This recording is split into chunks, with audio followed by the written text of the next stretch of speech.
Day 33.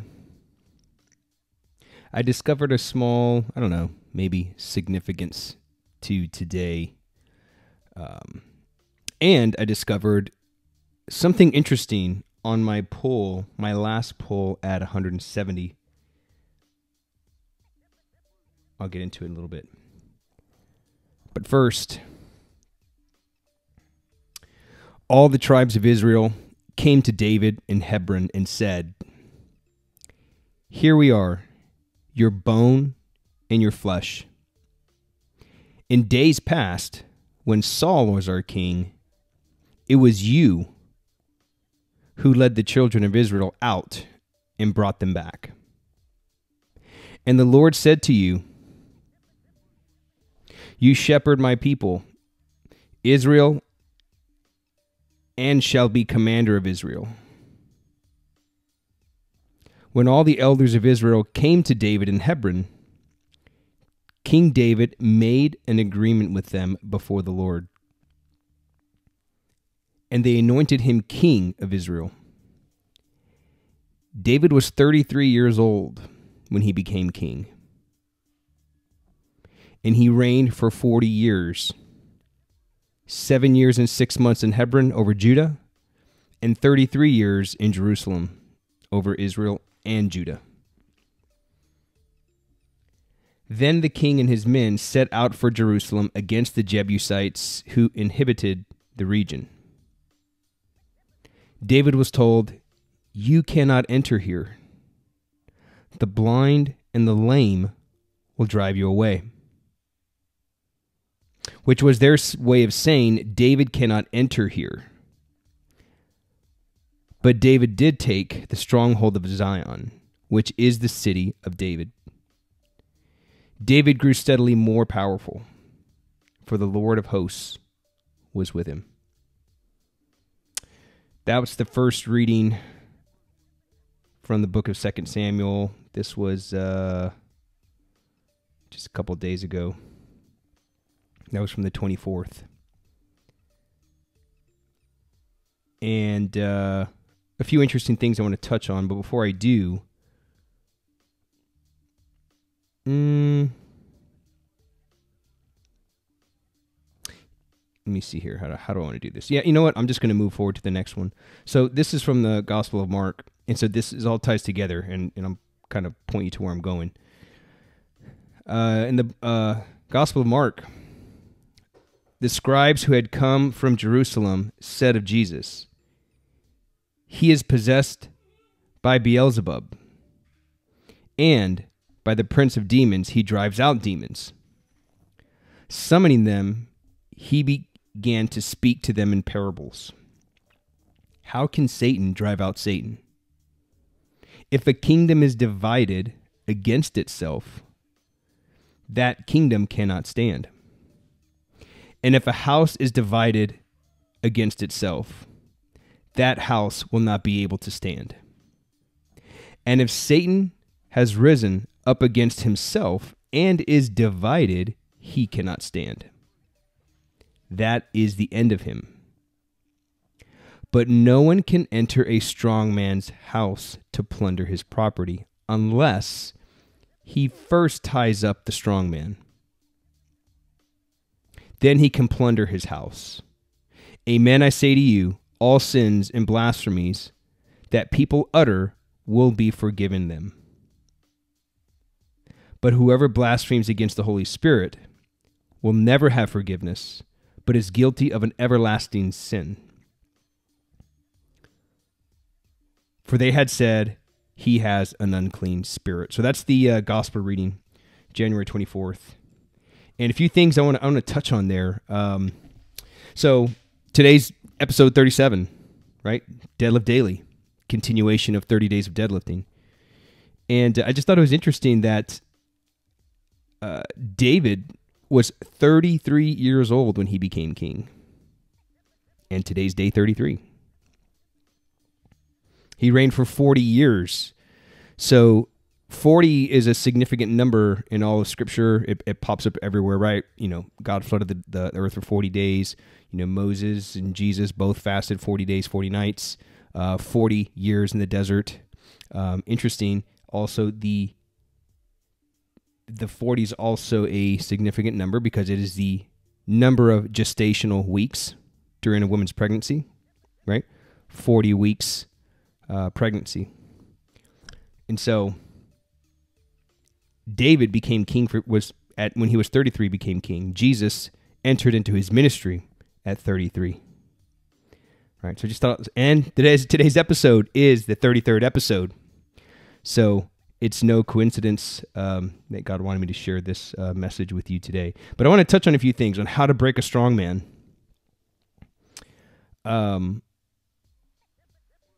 Man, there's so much I can unpack there. In the gospel, Jesus says, "But no one can enter a strong man's house to plunder his property, unless he ties up the strong man. Then he can plunder his house." So when I'm thinking of that, I'm thinking like plundering a man's house. What's within his house? Things that he treasures. His wife, his children. No one can attack your wife and kids unless they tie you up first as a strong man, right? Well, how do you break a strong man? And I think there was an old interview with a former Soviet era deception expert from the KGB. His name was Yuri Bezmenov. And they were interviewing him, and he was talking about ideological subversion, right? And so he broke down 4 different ways that the Soviets would subvert their subjects, right? Actually, let me back up a second before I dive into that. The other thing I wanted to touch on in the first reading, when David was talking about, he was getting ready to go into the different towns, right? And they told him, "You cannot enter here," right? The blind and the lame will drive you out, right? So I started thinking about that. I was like, the blind and the lame. David was told, "You cannot enter here. The blind and the lame will drive you out." So I started thinking about that. The blind and the lame. The blind can be the people who do not believe, right? The blind are the people who refuse to see the truth. Look at everything that's going on in today. You have so many things that are so evident of what's happening behind the scenes, politically, medical, like you name it, right? But people refuse to see the truth. These are the blind. These are the people that are hardened of hearts, right? They refuse to see the truth. I mean, even think about how many people reject Christ, right? How many people reject the church, right? They are the blind. The lame, as I look at the lame, they are the wounded. They are the wounded physically, right? But also spiritually broken. They're spiritually broken. And these can be people who have had horrible experiences with the church, and that's why maybe they've lost their faith, right? That trust was violated, and I can't blame them, right? Like the Catholic Church has lost so much credibility because of all the scandals, and I don't blame anybody that's had a bad experience with that. So when I saw that, it just made me think about this, what's going on today, and how you break a strong man, and how you get to his family, and how you get to these, these other parts, how to break a strong man down, right? And it was that last part, the lame, that really stood out to me. These are people that are both physically and spiritually broken. These are people who've lost their faith and their trust was violated, right? And so it got me thinking of an old, my mind is slipping me. An old interview that I saw. This was like back in the 80s. I didn't see it at the time, but I've seen it like on YouTube, right? I was probably I was 9 years old and under, in the 80s. So I don't know. I didn't actually see the interview, but they were interviewing Yuri Bezmenov, right? So he's a Soviet-era deception expert, the KGB. And he broke down 4 stages of subversion, right? And how they subvert the psyche of people.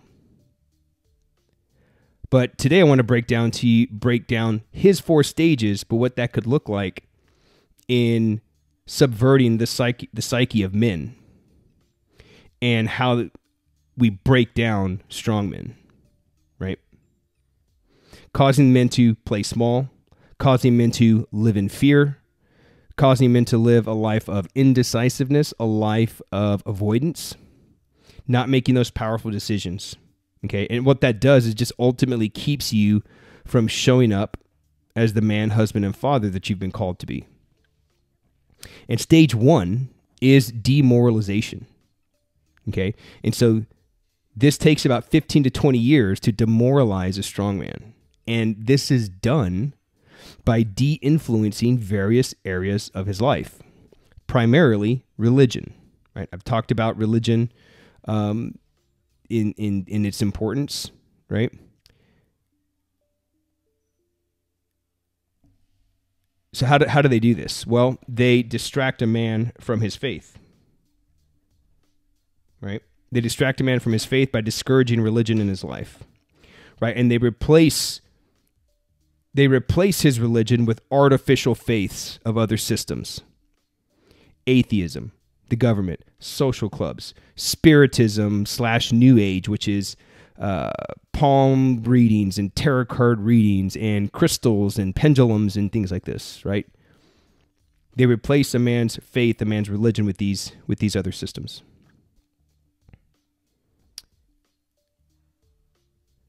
And as I mentioned, religion is often, just misunderstood. But ultimately, it's a man's ability to reconnect with his cause of being, help him to identify his purpose, his identity. And that's essentially stage 1, which takes about 15 to 20 years to break a man down, is to demoralize him, to not just, and people think of like demoralize as like, oh man, like to crush his morale, which some of that is there, but it's to crush a man's spirit, to break a man spiritually, but also to remove him from his morals. Stage 2 is destabilization, right? Destabilize accepted institutions and organizations. Again, religion, right? It's no coincidence that during the pandemic, right, that we were kept from our places of worship. We were kept from social gatherings. We were kept from interacting with each other, right? But yet you could go to Home Depot, you could riot, loot, destroy buildings, you name it, right? But you couldn't go to Holy Mass. You couldn't go to work to provide for your family, right? Men were forced to close their business. Like how many businesses closed down, which is ultimately the means to support their family, right? And a man's true purpose in life, one is to work and to provide, right? To protect, to, if he is called to matrimony, if he is called to the sacrament of matrimony, it's to get his wife to heaven. That is his purpose, right? And all these things were attacked, suppressing his ability to live his life's purpose. Men support groups, like how many of those do you see? You don't see very many men support groups. A lot of things for women, and great, that's awesome. But men are slowly being broken down. And if you do express your manhood, right, which was bestowed on you by God, right? You're labeled a misogynistic pig. You're labeled a patriarchal tyrannist, etc., etc. Stage 3 is crisis. By this time, like a man can no longer function, essentially, right? He's broken. He's broken mentally, physically, emotionally, spiritually. All these is what we call the 5 elements of a strong man, right? In the Better Man Blueprint, it's called the 5 elements of a strong man. It's our entire system to help men become better men. And those 5, all 5 of those elements were attacked, are still being attacked to break a strong man. Break a strong man mentally. You break him physically, right? You don't let him go to gyms. You don't let him, you're pushing, all kinds of advertisements for fast food and alcohol and whatnot, right? So break him physically. You break him emotionally, and then you break him spiritually, right? And the fifth element is communally. You keep him from his community. And what happens is, to cope, like, men head first into a pit of sedation. Men today are opting out of women entirely, right? They're jerking off to porn. I know, been there, done that. Wasting his, divine seed, his energy, while his wife's gone to sleep. So that way he can, escape his painful reality, right? Playing countless hours of video games, vegging out all day Sunday, watching football, and just instead of living his purpose. And there's nothing wrong with these things, but it's when we start to replace our purpose with these other things is when things, just don't go well, right? So this is a crisis men experience. Booze and drugs and other means are what he uses to ease his pain. And the cherry on top of all this is stage 4, normalization. And this is where men find you hear this all the time now, this is a new buzzword, their new normal. Right? He's led to believe this is your life now. And the crazy part is he really can't, as he looks back on his life, like he wakes up, this like tide of life, like, he's pushed here, he's pushed there, and he's just kind of cast it around. And as he looks back on his life, what's crazy is he can't even determine when the demoralization, the destabilization, or the crisis began, right? He's just slowly deconditioned over time. And just waking up one day, as if like overnight, and he's like, what the hell's going on, right? His wife doesn't respect him, or worse, she leaves him, right? Kids don't know who he is, either because he just wasn't around, or he drowned himself in his work to secure a future for them. His body's broken. He's overweight. Can't stand, right? He can't stand his own reflection that he sees in the mirror, the eyes that he stares into, that dark twin of his, like he just doesn't recognize himself. And this is essentially his boil the frog moment, right? It's that boil the frog moment where that temperature in the water is just slowly turned up over that 15 to 20 years of demoralization, and it's subverted him just 1 degree at a time. And before he can realize that the water's too hot to escape, he's dead. He's broken. And I've shared this in previous episodes of, with Emily's story and just other stories of, why religion is just so crucial. And then ultimately what all this kind of culminates to is just since we're broken, as men become broken over time, we're not making those powerful legacy grade decisions because we lack a value system, we lack our vision isn't there, and we're not living our purpose, right? And it keeps us from ultimately living our best lives. So I don't know, man. That's what I wanted to share with you today. That's how you break a strongman. 4 stages of subversion. You break a man by removing him from his religion. You destabilize him, right? You remove the good, healthy things in his life, his religion, his ability to socialize, make him close his business, his ability to provide for his family. And you replace institutions that are healthy for him with unhealthy institutions. Then it leads to crisis where he can no longer function. He's broken, mentally, physically, emotionally, spiritually. He's cut off from his community. And then he's led to believe that this is his new normal.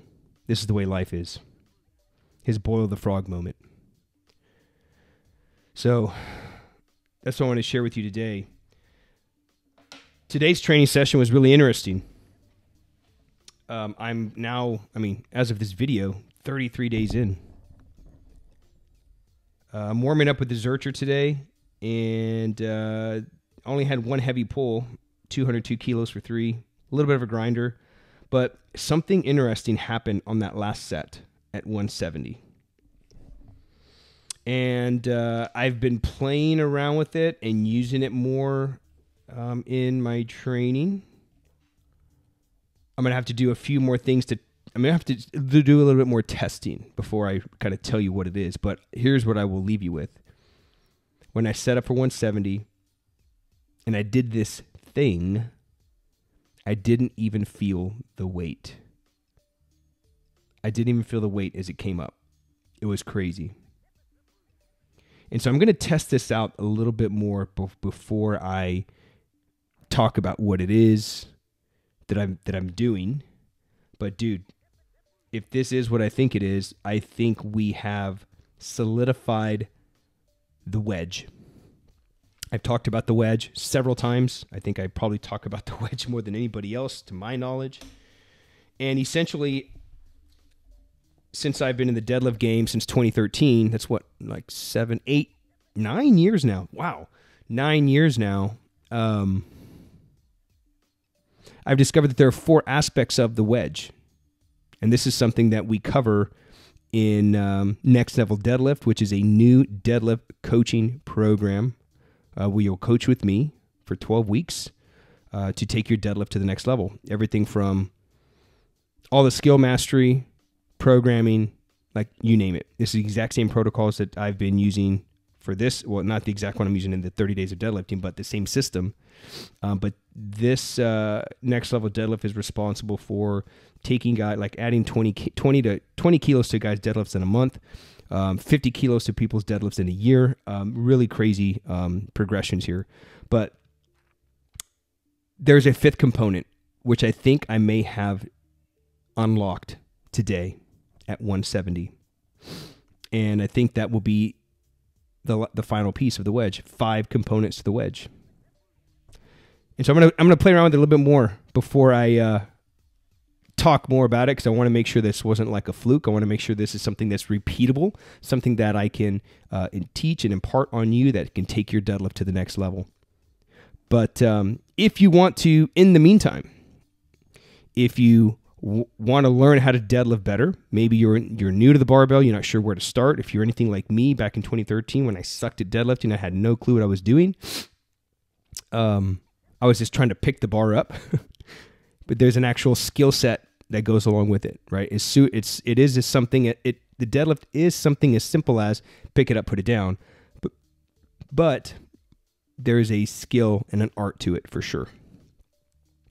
And so in the meantime, if you want to learn some of these skills, some of these principles, check out our free deadlift playbook. Inside, I cover 3 plays to help you and these are all principle based, so they will work whether it's for conventional or sumo. That way you can take your deadlift skills up to the next level, start building a bigger deadlift without training like a powerlifter. So you can grab a free copy of that. I'll put it in the description below. And that's it, man. I appreciate you watching all these episodes. I appreciate the feedback we've been getting, in email and even in the comments below. Greatly appreciate it. I want to take a second to say how grateful I am for you as a listener. I had a gentleman, I think it was a gentleman, comment in one of my posts the other day, and he was like, "Hey, man, dude, you put a lot of effort into these videos, and you should be getting more recognition or more subscribers, something like that, than you're getting." And you know what I thought about? I was like, you know what? As of right now, I've got almost 1,900 subscribers. I've got almost 1,900 subscribers that I get to help on a daily basis, just sharing my thoughts, sharing training about kettlebells, body weight. And man, I'm grateful for that. 1,800 people. That is a lot of people. That is a substantial amount of people. Just think about it. Like, it doesn't, like, you see all these, other YouTube channels and whatnot, and just social media as a whole, people get lost in these vanity metrics like, oh, 1 million subscribers or whatever. That's great. But think about it from this perspective. Here's how I look at it. You know, because I do business coaching on side of me running that's one of my third businesses. I do business consulting for other fitness professionals. I help them build their businesses online and, you know, whatnot, and help them with, you know, copywriting and, you know, how to basically make sales online. So they get lost in the vanity metrics. Like, man, you know, no one has subscribed, or no one has, I'm not getting any engagement or whatever. And we get lost in those vanity metrics of, you know, these other Instagram and YouTubers. But here's how I look at it. Almost 1,900 people have subscribed to my message. They subscribe to something that I'm talking about. If 1,900 people died tragically in, I don't know, a bombing or a plane crash or whatever, that would be a worldwide catastrophe. If 50 people died, that would be a national tragedy. So that's how I look at it, man. I get to help 1,900-ish people through these videos to become stronger, strongest version of themselves, to become better men, even better women. And I'm grateful for that, and I'm grateful for you listening to my thoughts and whatnot. So I'm rambling now, man. Appreciate you. Talk to you tomorrow. Peace.